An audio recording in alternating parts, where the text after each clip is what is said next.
Hi mga ka-lifestyle, kumupiya muna tayo ng ulam sa YouTube dahil wala kami maisip na ulam at na ulam na makakatipid ay ang kangkong with okwa.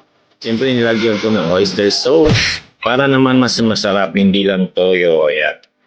Iniwa-hiwa ko ng maliliit yung tokwa. Pinirito ko ito hanggang sa mag-golden brown.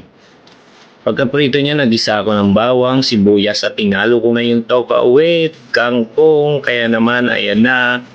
Surprise! O, di ba? Hilaw pa.